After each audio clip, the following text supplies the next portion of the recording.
So I want to thank everybody for coming tonight to our Salt Talk sessions. So tonight we are going to be focusing on employment and some goals for success. We have two presenters here, Michelle Garrett and Mark Miller.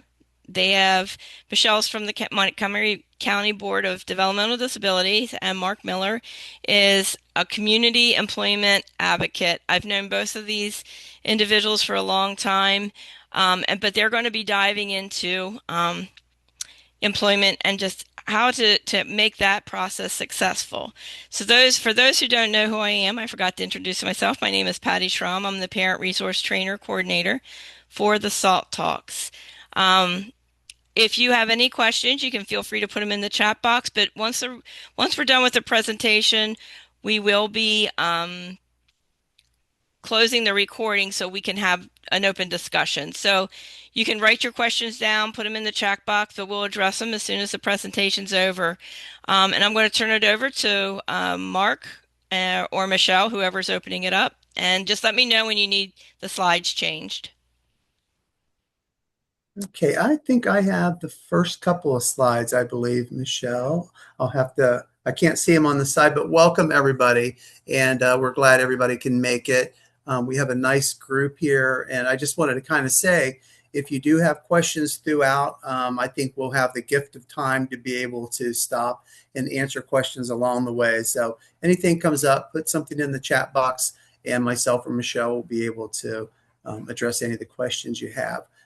We want this to be kind of an informal conversation about employment and goals for success. So, if you have questions, go ahead and put them in. And I think we have a nice small crowd that will be able to get to those questions. So, Patty, we can go to the first slide and we'll do a quick overview. So our agenda, we have 5 things on the agenda. We should be able to get through all those fairly easily. But our question is, why community employment? We want to talk about some things that have to do with why would we choose to think about community employment for our sons or daughters or family members. And we're going to talk about what services are available to help with employment planning, job development, and training. We're going to talk about what's the role of the employment providers and how do we navigate these services and support. And we're also going to talk about how we can implement these details into our plan. Just some conversations about maybe some scenarios about some things that we could do to make sure that we're able to use some of the tools that are out there to help with planning for community employment. And then finally, who can be a part of our employment network when planning for our child's future. So those are our agenda topics. And if we'll go to the next slide, we'll kind of get started on that. Just a quick word about employment first. And so this is basically just the overview of kind of why we do what we do, is making employment first. And what is employment first? So basically, employment first is a philosophy that operates on the belief that every Ohioan, including those with substantial disabilities, should have the chance to work within their community. We cherish diversity and aim to enhance our workforce and community by embracing and valuing everyone. But employment first really came about in 2012, I believe, and when it was signed off by the governor at that time.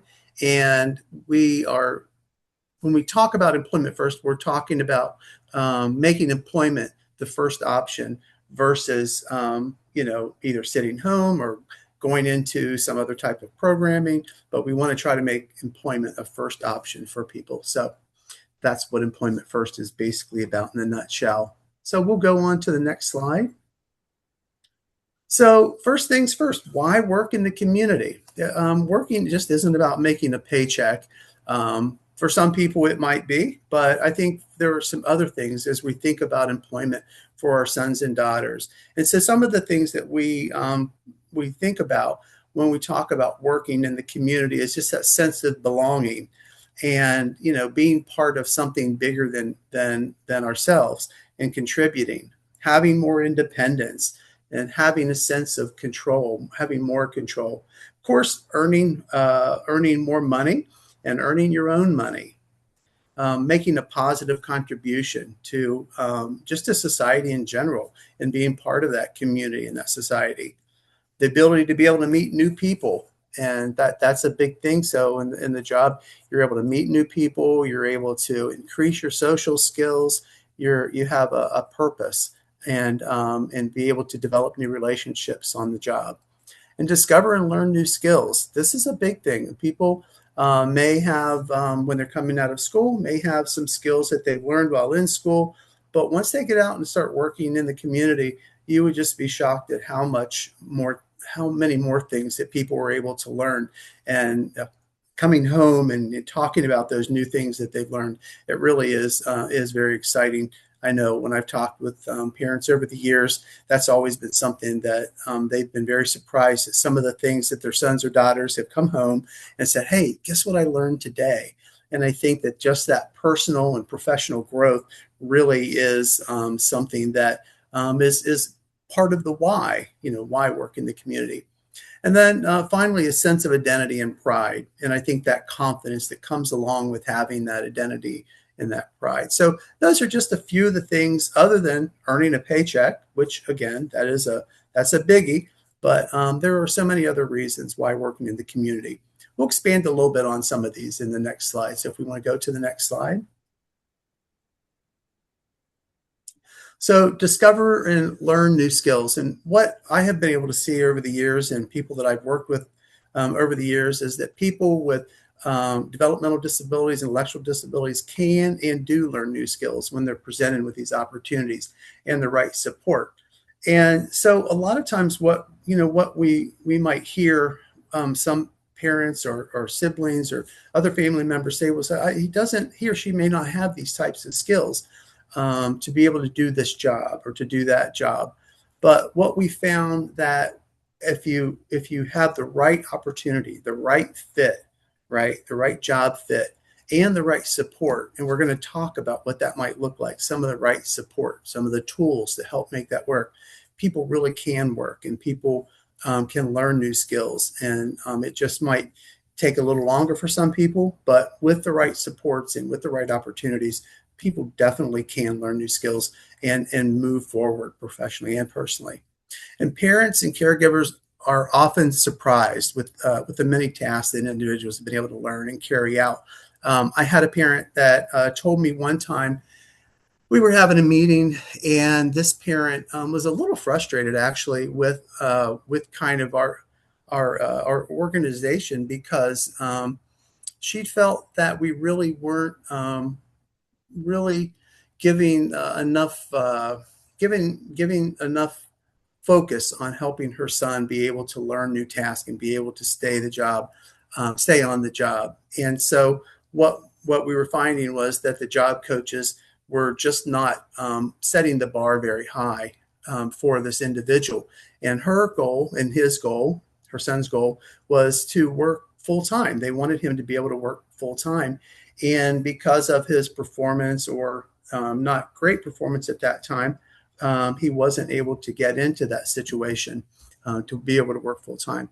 And in this meeting, I'll never forget it. And I learned some of the best things I've ever learned has always been from parents who've been able to kind of give advice and give some perspectives that have just been invaluable in my learning over the years. But this mother said in this meeting, she says, if you set the bar this high, that's how far our son is going to go. That's just going to be about as high as he's going to go. But if you continue to set the bar incrementally, he will meet that goal. He'll meet that expectation. And she was right, and it was really just kind of an aha moment that, we were thinking, oh, I don't know how this is going to work. We're not sure if we're going to be able to do it. But the truth of the matter is that once we were able to kind of continuously and incrementally set the bar a little higher, he was able to get his full-time employment, and he's doing a great job. It just took a little more time, and it really took us to really get on the stick and be able to help him meet those goals and the kind of success by approximation. each and every time we would go in and work with them. But it was because of that parents' input that really did help us to be better at doing what we do with helping people with employment. So we'll go on to the next slide, please. Sense of belonging. People can be seen and accepted for their unique contributions. People want to feel that they're part of something special and included as a team. So, people have everybody has skills at some level, and everybody has contributions. And I think that what it takes is for us to be able to discover those types of things that there's contributions and be able to promote those. And so we want to make sure that people, as we're helping them with community employment, we want to make sure that we're helping them shine with what they had to offer and what they're able to bring to the table.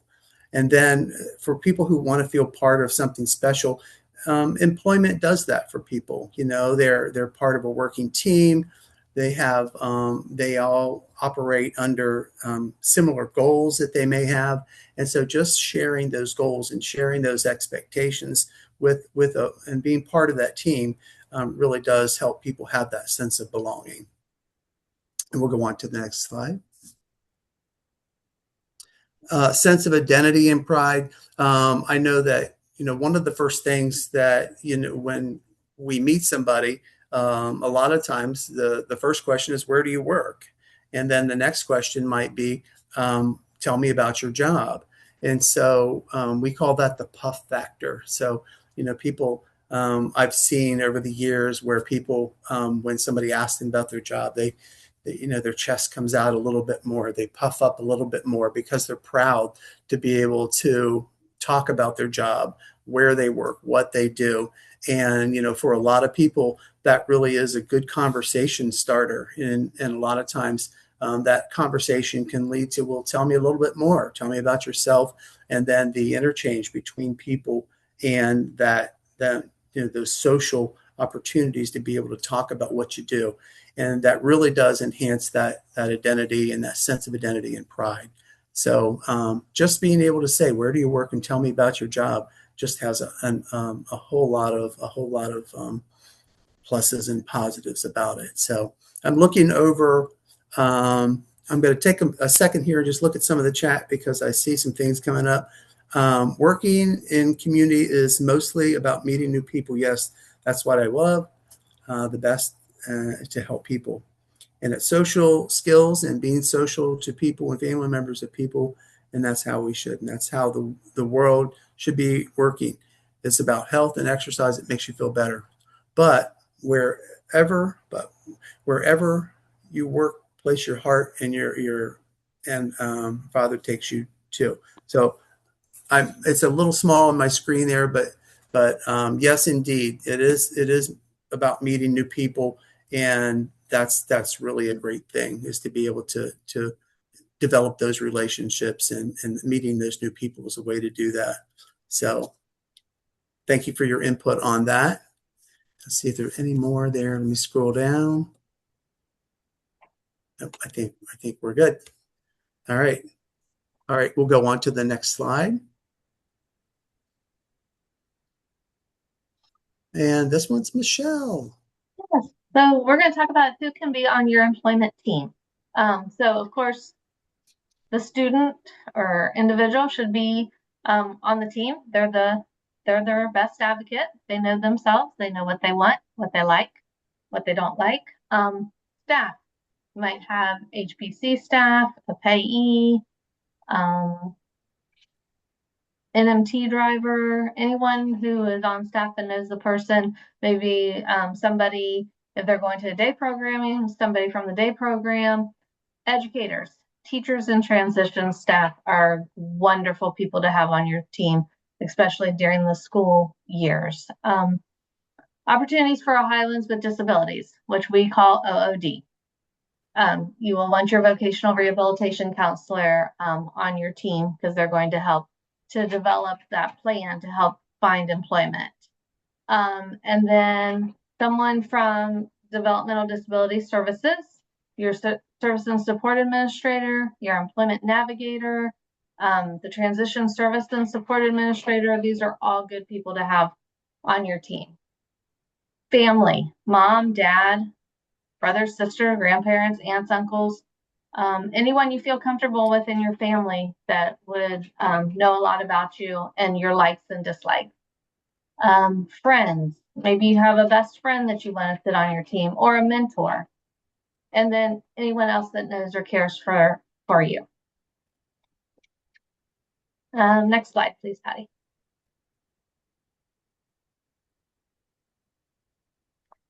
So after we establish a team, we're going to talk about a path to employment. So as a student transitions into adult life, when they do an individual plan, they're going to be asked about path to employment. So path one would be the student already has community employment and they just need help to stay on that job stabilization. Maybe they just need somebody to come in, check on them once a month, twice a month, just to make sure things are going okay.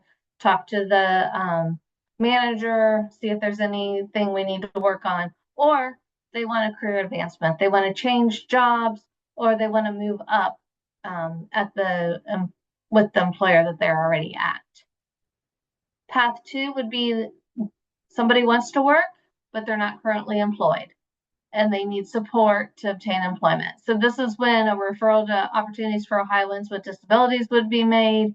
We would identify career options and employment opportunities, and we would start the process to find employment. Path three, I'm unsure if I want to work and I need support to identify career opportunities and employment opportunities, including the economic impact of this decision. So some people may not know what it's like to work, and we're going to explore that more, or they may not know economically how working could impact them and having extra money or paying bills or buying something that they would like to have. And then path four is the person doesn't express the desire to work, and they need support to learn more about careers and employment opportunities. And then, of course, the economic impact of the decision not to work. Okay. Hey, Michelle, I just wanted to say, can I say just a couple things? On path to employment, this is real specific to people who are going to be enrolled or be working with the county boards of DD, and that's correct. This is primarily for that people who are going to be working with the county boards, and this is really important. This is something that I think that why it's important. And tell me if I'm on the right track here. Is that this really does kind of say where you're going to be either getting more types of services that are going to help you with community employment. So, for example, if you are on path three, you may only be doing something at the adult center, and then you might want to go look at some different jobs. Would that be accurate? If that's something, if you were on path three, what would be some of the things that somebody might be looking at doing to learn more?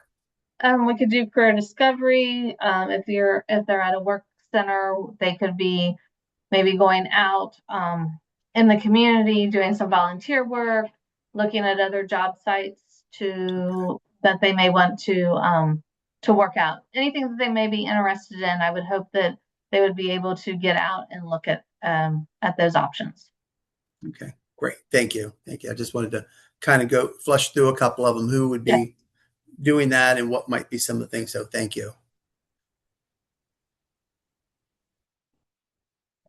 Next slide, please. Okay, so who and what is a provider? So we kind of talked about who would be on your team, and then we're going to now talk about providers. So examples of agency providers and an overview of what they do. So you'd have adult day supports, which would be adult day centers where people go and do activities during the day. they may do some volunteer work, or they may just stay at the center for the entire day doing some type of activity. Vocab would be another work center where the person would go. They may have some type of work to do. They may be paid an hourly rate, or they may be paid a piece rate. They will hopefully are learning about job opportunities while they're in vocab and going out into the community. I know one vocab provider, they work 4 days a week, earn a paycheck, and then on Fridays, they go out and do exploration. They go to different places in the community to find out about different types of jobs in the community. And each day, they also talk about work for about a half hour. Maybe they talk about interviewing skills or how to write, complete an application, or to complete a resume. HPC would be homemaker personal care services, and that would be someone that may come into the home and help them with their grocery shopping, laundry, cleaning the house, just daily living skills. Then we have career planning, which would be career discovery. That is an intensive 6-week, let me get to know the person, what they like, what they don't like, just to help us on the right track to finding employment and seeing if they really do want to work in the community. We could do career exploration, where we're taking a person out, or the provider is taking a person out into the community to explore different job opportunities. They may go to Target one time, or Starbucks another day. Maybe they're going to go to a hospital and see what kind of jobs are at the hospital. And then we have integrated employment services, which after the person has been working, we would provide IES services and check in just to make sure everything's going well on the job. And then we would have transportation, either non-medical transportation, or maybe the RTA paratransit, RTA fixed route. Some people take Uber and some people take Lyft also. So we've incorporated those into services that the person can receive. And then examples of individual providers and what they do. Homemaker personal care, you might just have somebody that they're not with an agency, and they can provide services in the home to help the person with their daily living skills. Money management, how to budget, how to pay your bills, transportation, which would be NMT. And then, of course, individual employment supports could be done by an individual provider. Next slide, please.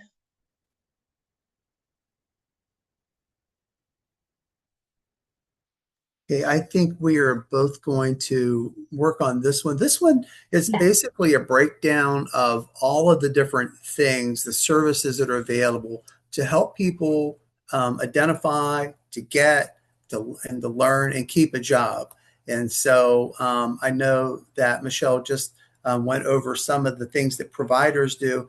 These are very specific types of things that can help people. And I thought what we would do on this slide is just kind of go through them and give you an understanding of all of the tools that are kind of out there to help your sons or daughters or people in your life, students maybe coming into employment or thinking about employment, but the things that are available as they're transitioning from school to adult life.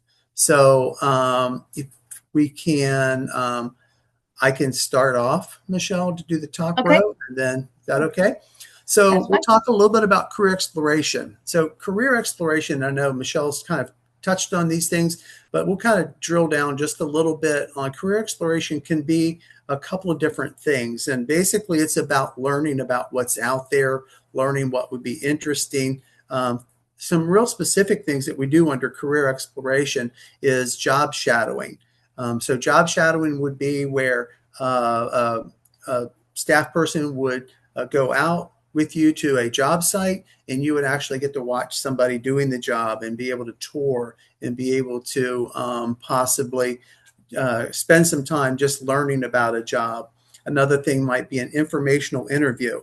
And so that would be where you would rehearse some questions, things you would like to know about a particular company, for example. And it might be, what is the pay rate? What are the job expectations? What's the culture like? What's the environment like? All of the things to help you be able to make an informed choice about anything to do with moving forward on the path to employment. So career exploration is a way to really get some hands-on, get out there, take a look, talk to employers, talk to actual employees as well, watch what's going on. So career exploration is a service, a very specific service that your son or daughter or whoever you might be to that student transitioning would be able to have access to. We just had a question. Oh, there we go. That was I think, part of the last question. We have discovery, and discovery is really one of my favorites. I think discovery is probably one of the most comprehensive services that we have out there. Discovery basically takes the time to get to know the person from what their interests are, what their conditions for employment are, the environments that they like, the people that they like to work with, the types of skills that they have, background that they may have done. Discovery really is one of the best services for getting to know who that person is and what their interests are. And then taking all of that information, and discovery actually takes about 20 hours of time that you spend with a person to get to know them in a very intentional way, to understand who they are, what they would like to do, what they would be good at, what supports would be in place, all of the things that it would take to be able to establish a good job fit for somebody in the community. So discovery is probably one of the premier services out there for people who are interested in working in the community. The other service is community-based work assessments and work adjustment. So we'll take both of those. Community-based work assessment or work experience really is about getting out and trying the job, getting hands-on and trying out a particular job. So for example, if you were doing career exploration and you were interested in working around automobiles, for example, and so you went out and you've talked to somebody, say at a car dealership, or a garage, or wherever that might be, having to do with something you're interested in. And that would be a community-based work assessment might be a way that you would actually be able to go out and try some of the different things out there and actually get hands-on experience. Work adjustment really is about working on different things that might be a challenge. So things that you need to work on, maybe a type of a behavior on the job site that you might be working on, or getting up enough stamina to work on the job, to work more hours. So work adjustment kind of fits in that service category. So these are all individual services that are available for people who are eligible for DD services or waiver services. And so these are things just so that you have an understanding of some of the things that you can look into if you're interested in community employment. The other one is situational observation. Situational observation is another opportunity to be able to go out and get paid to actually do a particular job. So let's say you wanted to learn how to wash cars at the dealership, for example. This might be an opportunity to go out and the staff person would work it out with a car dealership that you would come in for X amount of time. You would get some training on what you would do, and then actually get hands-on training to be able, or hands-on opportunity to be able to do those services. So that would fit under that service called situational observation.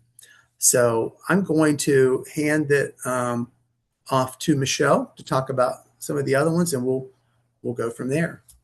Okay, thanks, Mark. So the next service would be benefits analysis. This is a really good service. It looks at all the benefits that the person is receiving, and then they compile all the numbers and figure out how many hours a week a person can work, and how much money they can make working, and still maintain their benefits. I know that benefits can be a huge talking point at times of people don't want to lose their benefits, but they also want to work. One thing I can say is you're coming out ahead with working and receiving benefits. So I think that the benefits analysis is a right up there, great service along with discovery. Employment and self-employment planning. Um, some people want to start their own business. So with the self-employment planning, we could do discovery, find out what the person's interested in, and then do my words aren't coming to me right now. Do a business plan to help someone start their own business. And then also just employment, not maybe somebody wants to work at Kroger. We can help the person find a job, go through OOD, have a plan, and work towards a goal. Maybe they want to be a bagger, a stalker, work in a restaurant, work at a hospital. The goal is individualized employment, so where the person wants to work. We then have job coaching. So once the person gets a job, we would want to provide job coaching services to make sure that they're learning the job correctly and just keep checking back on to make sure that they are successful on that job. And I kind of touched on job development when I talked about employment. That would be where a job developer is working with the person to complete a resume, to distribute resumes, to complete applications. They're going to work on interviewing skills, going with the person to the interview. They may even be doing a little bit more of a job carve. Maybe the person wants a particular job, and they can't do all the tasks of the job. We may work with an employer to carve out jobs for people. So that's part of job development. And then job retention would be once the person's working, they've been successful, we're just going to check in on the person once, twice a month, just to make sure things are going well. Touch base with the manager, supervisor to see if there's anything else that any skills that we need to work on, just make sure everything's going well. And then transportation could be non-medical transportation where you would have a provider come and pick the person up and take them to work, or public transportation, which would be the RTA fixed route, paratransit. I know I'm not sure what type of public transportation is in Warren or Butler counties, but I'm sure that they have some type of public transportation or Uber and Lyft. Anything you'd like to add, Mark? No, I think you covered it all very good. So thank you. I do see, I'm now able to kind of Oh, scroll down here at the bottom, and I do have a question down here. And the question is, do parish job training offer transportation? That's my college job training site. Um, and I have to say, I do not know the answer to that question, Chase. So I am not sure if they offer transportation. And then it says you would like to be working with first grade kids. And I think that if that's something that you're interested in doing, some of these things that we talked about, like doing like an informational interview, might be something you might think about if you're working with a job coach or a job developer. So that might be something you say, maybe you could do an informational interview and be able to go in and talk about, well, what does it take to work with within a school environment or work with, young kids. And so what are some of the things that they look for as far as experience, or what are some of the things, how much does a job pay? So all of those things you might want to put together if you're going to think about maybe doing an informational interview, or even a job shadow. Somebody else might be doing that job. So I hope that kind of answered your question. Sorry, I don't have any information about transportation for the college job training site. And I don't know, Michelle, if you have anything. no, I do not. I'm not quite sure about parish job training. But we could see if we can find out some more information. I just don't know off the top of my head on that one. So my apologies, but we'll look into it to see what we can find out. So hopefully that'll be helpful. Okay. If is there any other questions? This might be a good stopping point just to kind of say, anybody have any questions or any thoughts or want to add something to the conversation? No? If not, we will move ahead. Okay. So now we're going to talk about getting a provider in the process of obtaining a provider and obtaining employment. So we're going to talk about what each agency does. So the Montgomery County Board of Developmental Disability Services, and I'm not sure how things work in Butler and Warren County, but we have employment navigators and we refer individuals to Opportunities for Ohioans with Disabilities. And that's the agency that helps people pick providers to obtain and maintain employment. So Opportunities, I just said Opportunities for Ohioans refers to employment providers. And at Montgomery County Board of DD, the SSA and the ENSSA can help to make the referrals and help with the whole OOD process. And then the OOD counselor will be the person who helps at OOD. And what do you need to do to get that help? You just need to tell your SSA you would like to look for employment, and you would ask your ENSSA to make a referral to OOD and attend all your meetings. It's really important if you have an open OOD case that you are attending your meetings with your OOD counselor, and also once you have a provider that you are attending all the meetings with the provider to obtain employment.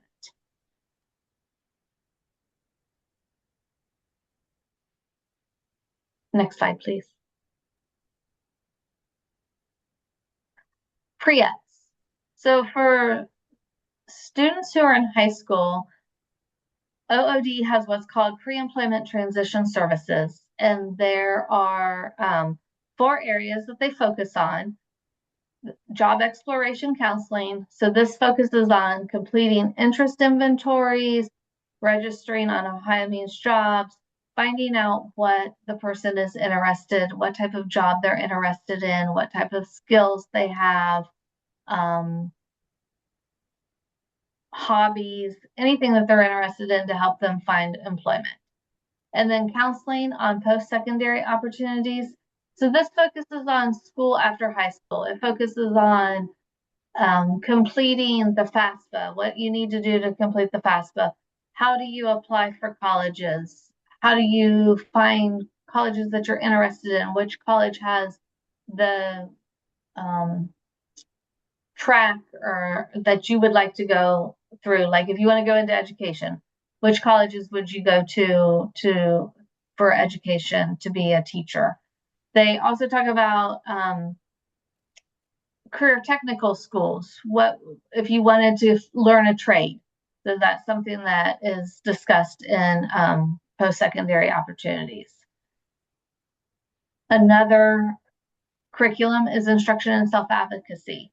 So this focuses on skills for greater independence, how to learn your rights and responsibilities, how to request accommodations, and how to just speak up for oneself in a positive manner, how to participate in your IEP at school.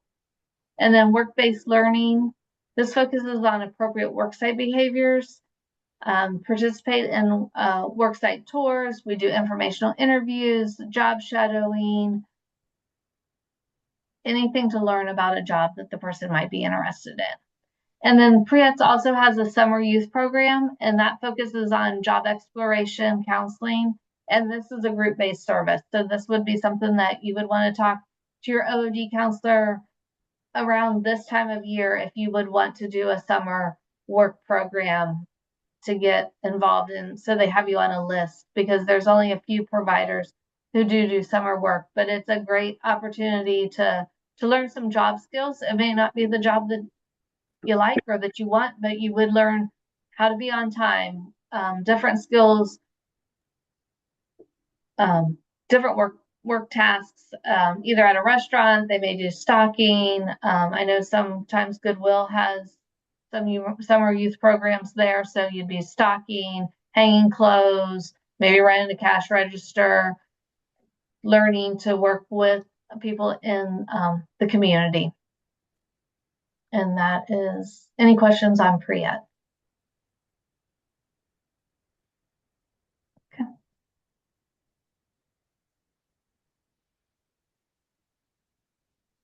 Okay, I think I have this one. Yeah. So customized jobs. We've been talking about employment and how to get a job, people that can help us get a job. What are some of the services? So when we talk about jobs, a lot of times we think about traditional labor market approaches, and that means going out looking for a job that has a particular job description or position description, and then trying to fit into those position descriptions. So I wanted to make sure we talk about customized jobs because a lot of times family members may think that my son or daughter is not going to fit nicely or neatly into any one particular job description. Certainly they can, and there's the ways to make that happen. But for those who may need to think outside of the box and be more creative with finding a good fit, customized employment or customized jobs is one way to do it. And what I have here on this slide is just some different people that I've worked with over the years that we've engaged with customized jobs. And so I'm just going to kind of go through a few of them just to give you an idea of what I'm talking about when I say customized jobs.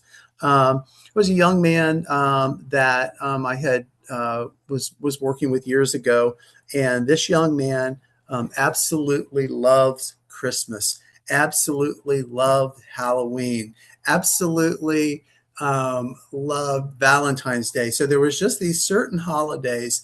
But as it turned out, he just really loved to celebrate and he liked to be around people and celebrate. And Christmas was the big one, though. I got to say, Christmas was the big one.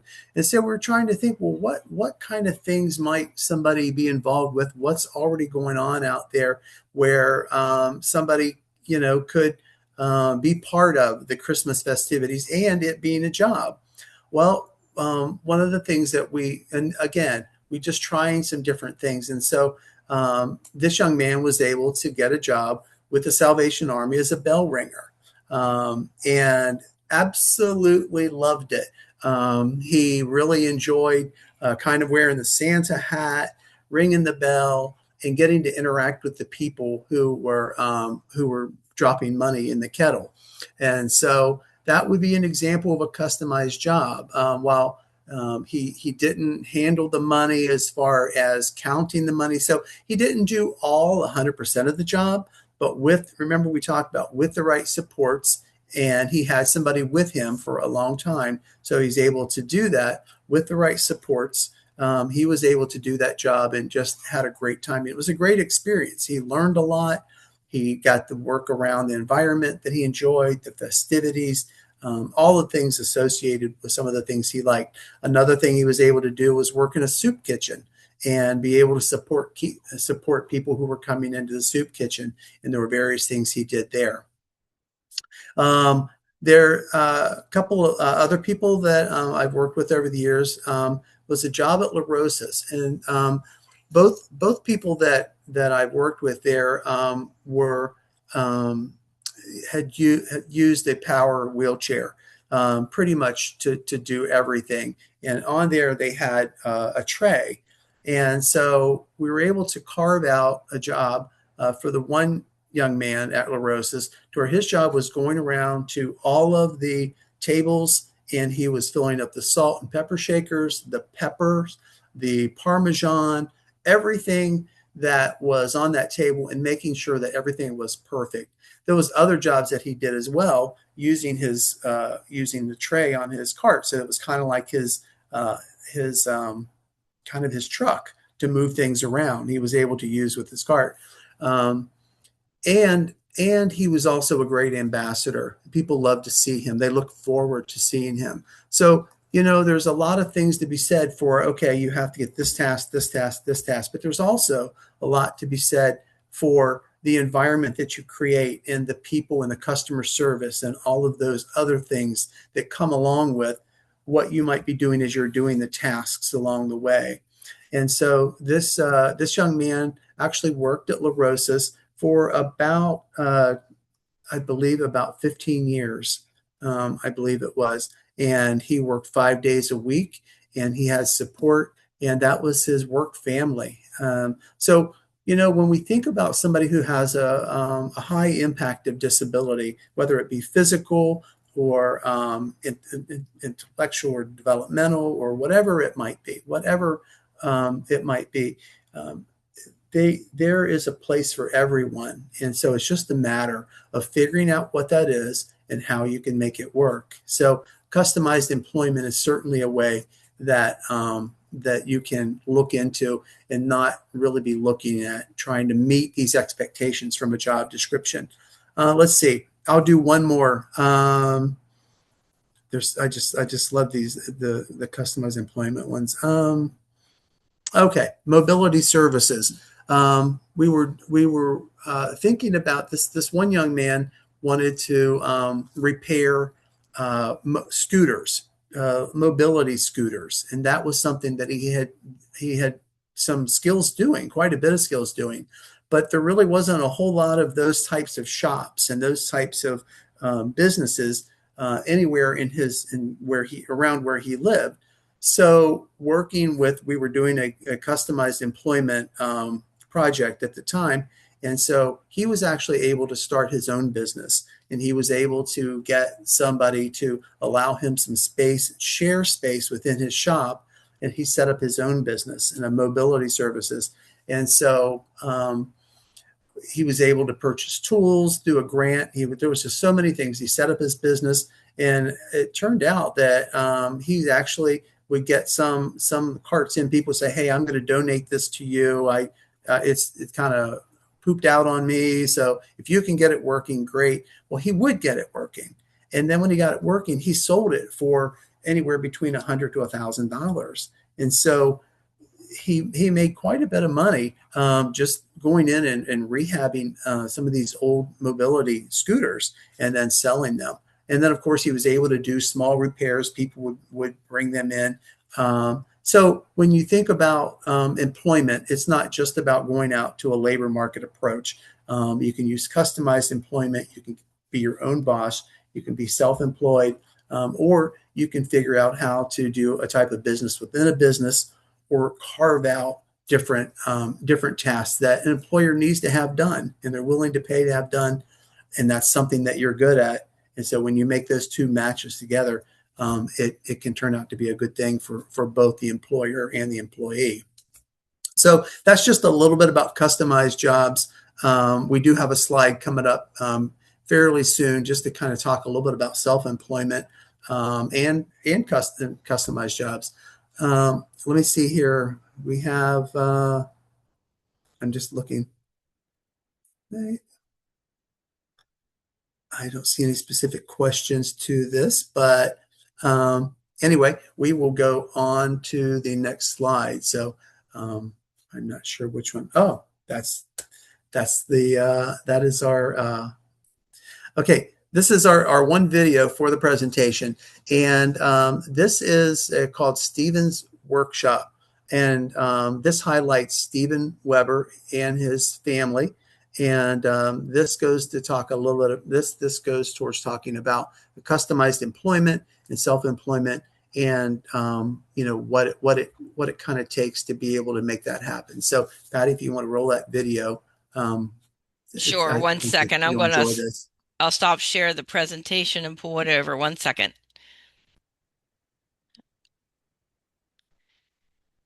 And we'll get it up. Okay, I'm Gail Webster. Oops. My son Stephen, my husband Kevin. We're here with Stephen's Woodshop. We build living wells, bat houses, bee houses, bird houses. Hang on a second. It jumped in ahead of me. There.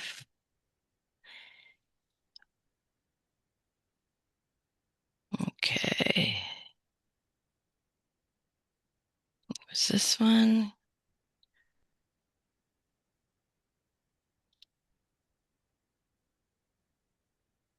Looks like it.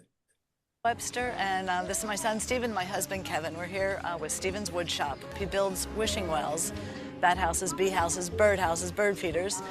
We're here as a vendor, and we are selling his products.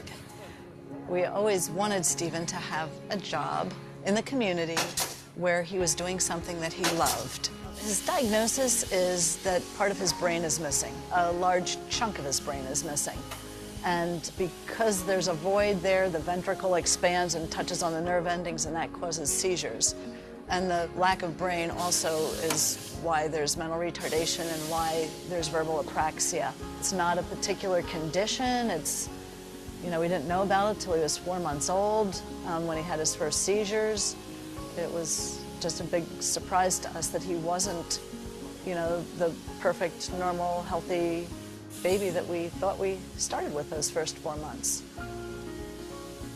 So he came to Cincinnati Children's when he was 1 to see the neurologist so that the seizures could be managed, but also that he started with occupational, physical, and speech therapies there, and has been going there ever since. He's 28 now.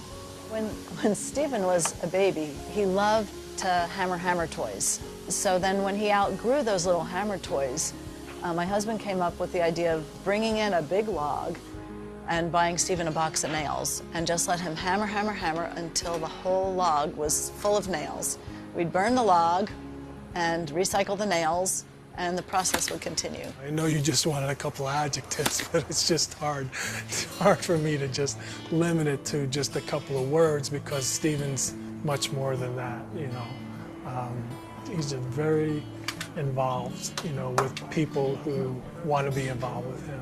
He will do anything for you. And I need all the help I can get.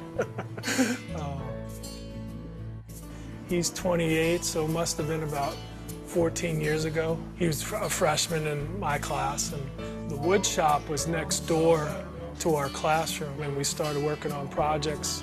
You know, there was an acronym that I always tried to teach by, and it's called PINS. It was preferences, interests, needs, and strengths.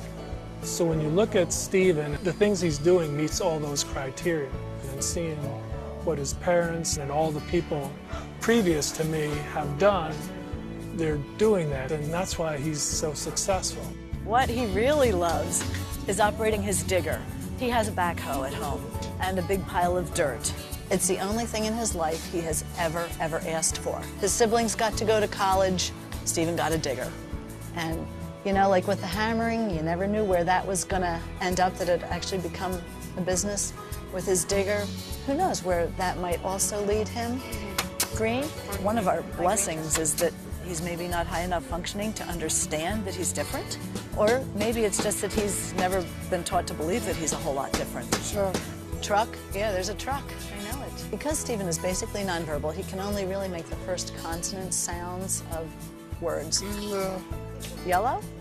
Yeah. So most people can't understand him unless they really know him well and they know the context in which those sounds are being made. Or our truck is yellow. Our truck is yellow, right?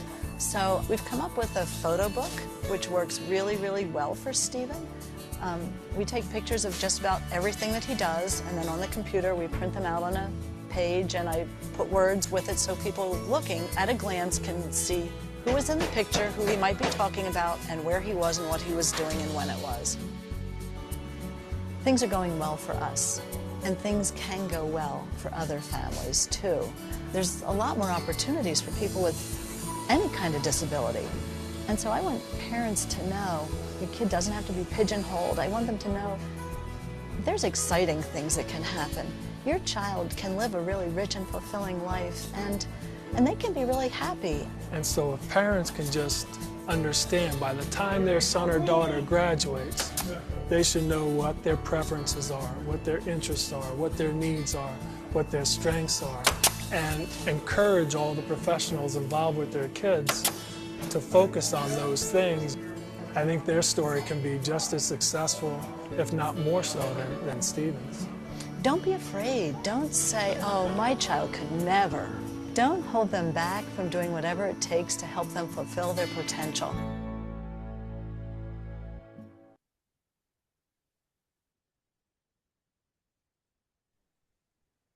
Thank you, Patty, for showing that video. That's one of my favorite videos. I think that it really offers a lot of hope and inspiration for families who, might be concerned about their son or daughter working in the community or venturing out to do different things.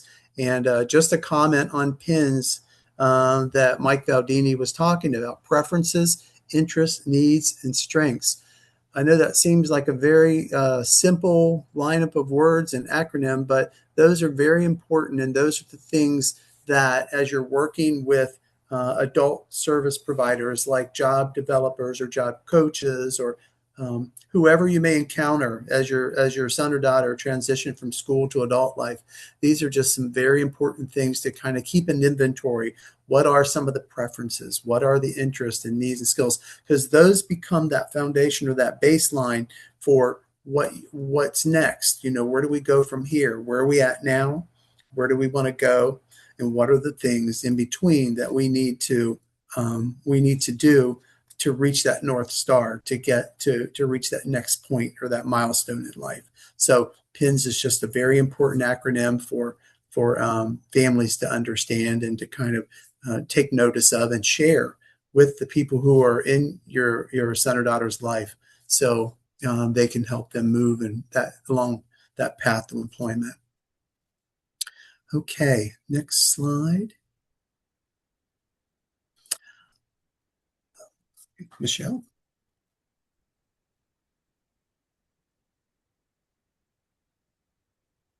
I think you're on mute. Sorry about that. A lot of times we hear parents say, I'm afraid my son or daughter will lose their benefits if they get a job. So for many years, that was the possibility of losing long-term financial security of SSI or SSDI checks. And the fear is very real for people considering competitive employment. But Social Security has made huge improvements. And so over the years, they have made these improvements, that there are work incentives to address these fears. And that's something that the benefits analysis can talk about. You could have an IRWI, or maybe you pay a driver to take you somewhere. You can turn receipts into Social Security and have them credit those receipts towards your Social Security checks. There would have to be a plan, and Social Security would have to approve that plan in order for that to work. But we also, in Montgomery County, work with people to monitor their their wages, how many hours a week they're working, and then how much they can earn in a week or a month, to make sure that they are not losing their benefit. Next slide, please. So what we want to make sure we put this slide in there, because that sometimes is the number one fear that family members have, is that when that check, that SSI or that SSDI check, is going to be reduced, or they're going to lose it. And I think that we just want to really reinforce that there are so many things out there that you can look into, some tips to consider if you think that if this happens to be a big fear of yours. And there's 3 tips here. One of them is that, and if you can do this one on your own, is just exploring what we call DB, or Disability Benefits 101. It's an online tool. Basically, what you can do is you log on to that website, and you can enter in how much money you're thinking about making, and then what your check is. So it just asks you some questions, and then it calculates based off of how many hours you might think about working, or wages you may be earning, and then it gives you an estimate. Now, this is not a full-scale benefits analysis, but it just gives you kind of here's kind of what this can look like. And then the most important thing is what Michelle was talking about: seek out a work incentives planning and service by a certified practitioner.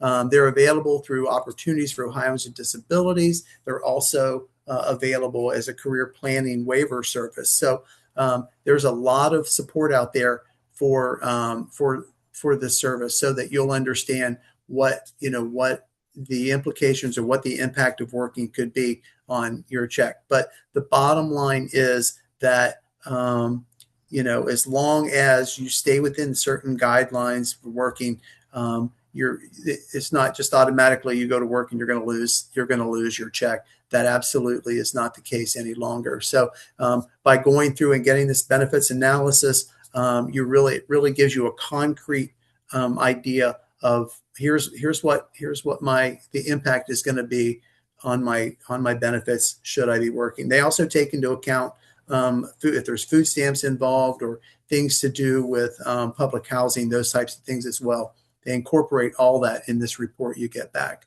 So I see Michelle is saying we'll be covering fears next week. SALT topics confronting fears about losing benefits. Oh, good timing. Thank you, Michelle, for putting that out there. Appreciate that. And then tip 3 on here, the use of work incentive planning. So in the ISP or special team meetings, you want it to make clear the impact of those earnings. So and that way you discuss the strategies for reporting your earnings as well and who will report them. So a benefits analysis is probably one of the first things you want to consider when you're thinking about working, so that you feel comfortable knowing where things are going to be going once you start getting earned income from a job in the community.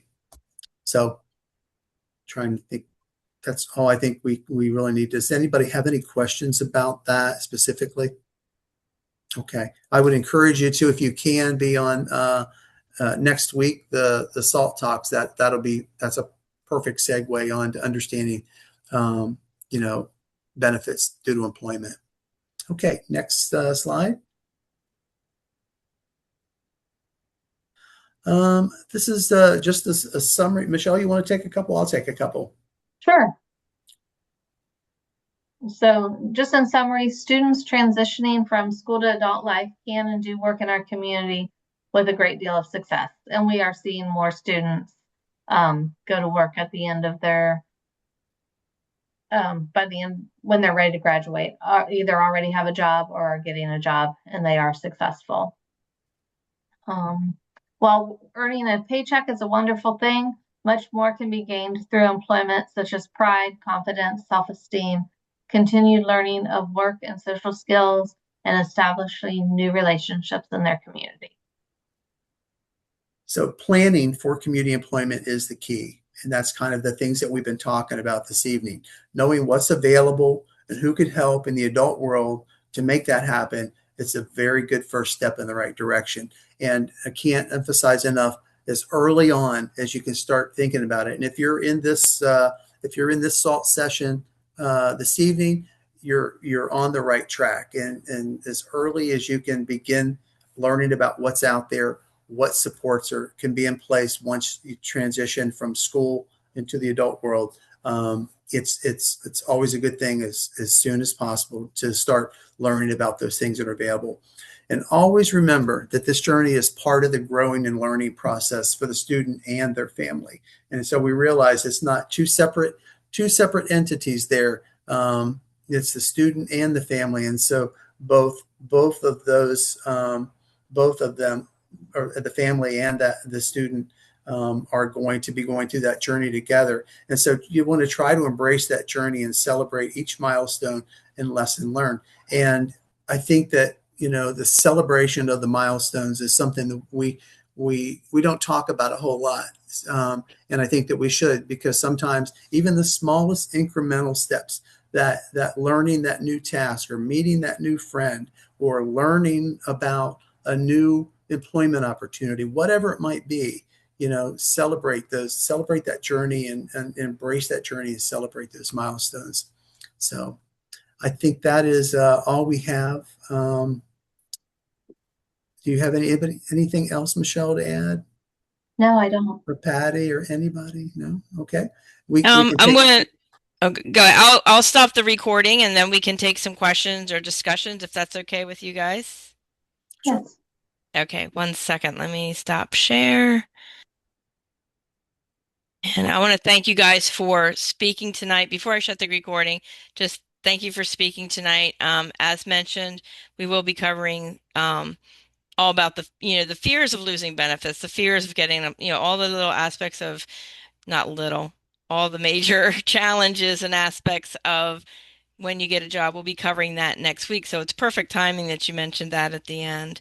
But I'm going to go 1 second here. While I close this.